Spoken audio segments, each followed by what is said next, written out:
চলে এলাম সম্প্রতি ভারতের ইসরো দ্বারা লঞ্চ করা স্যাটেলাইট এক্সপোস্যাটের লাইভ ট্র্যাকিং নিয়ে। এই মুহূর্তে আপনারা এক্সপোস্যাটের লাইভ ট্র্যাকিং দেখতে পাচ্ছেন। এই যে এক্সপোস্যাট, এই মুহূর্তে এর গতিবেগ রয়েছে 7.53 কিলোমিটার প্রতি সেকেন্ড।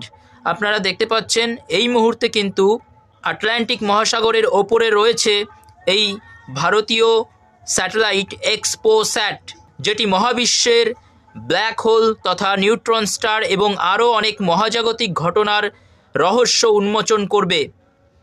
এই এক্সপোস্যাটের এই মুহূর্তে পেরিজি রয়েছে 645.4 কিলোমিটার এবং অ্যাপোজি রয়েছে 660.2 কিলোমিটার।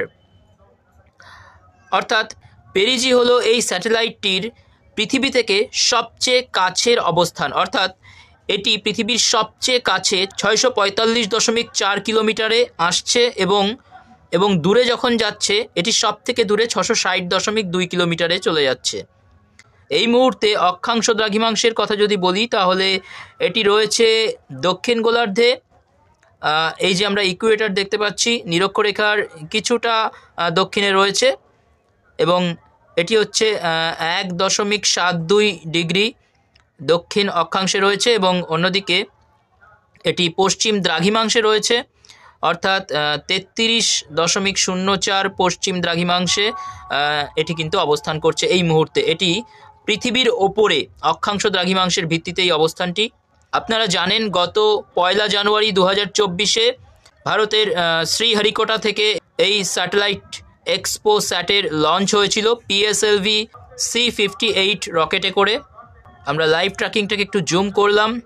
এই যে আপনারা দেখতে পাচ্ছেন স্যাটেলাইট কিন্তু এগিয়ে চলেছে 7.53 কিলোমিটার প্রতি সেকেন্ড গতিবেগে। এই মুহূর্তে পৃথিবী থেকে যদি আমরা এর অ্যালটিটিউড অর্থাৎ পৃথিবী থেকে এর যদি উচ্চতা এই মুহূর্তের আমরা দেখি তাহলে রয়েছে কিন্তু 650 কিলোমিটার। এই যে আপনারা দেখতে পাচ্ছেন এখানে 650 কিলোমিটার এর কিন্তু অ্যালটিটিউড রয়েছে এই মুহূর্তে। তো এটা আমরা কিন্তু আগেই জানি যে 650 কিলোমিটার উচ্চতায় এটিকে পাঠানো হয়েছিল এবং সেখান থেকে 350 কিলোমিটার উচ্চতায় এটাকে নামিয়ে নিয়ে আসা হবে। তো প্রতি মুহূর্তে আমরা এক্সপোস্যাটের লাইভ ট্র্যাকিংয়ের দিকে নজর রাখতে থাকব এবং যতক্ষণ পর্যন্ত এটি তার নির্দিষ্ট কক্ষপথে না আসছে ততক্ষণ পর্যন্ত কিন্তু আপনাদের এই বিষয়ে আপডেটেড রাখব। তো এখনকার মতো আপডেটটি এই পর্যন্তই। যদি ইনফরমেশনটি আপনাদের ভালো লেগে থাকে তাহলে অবশ্যই লাইক, শেয়ার ও কমেন্ট করবেন এবং যদি চ্যানেলে নতুন হয়ে থাকেন তাহলে চ্যানেলটিকে সাবস্ক্রাইব করে পাশে থাকবেন।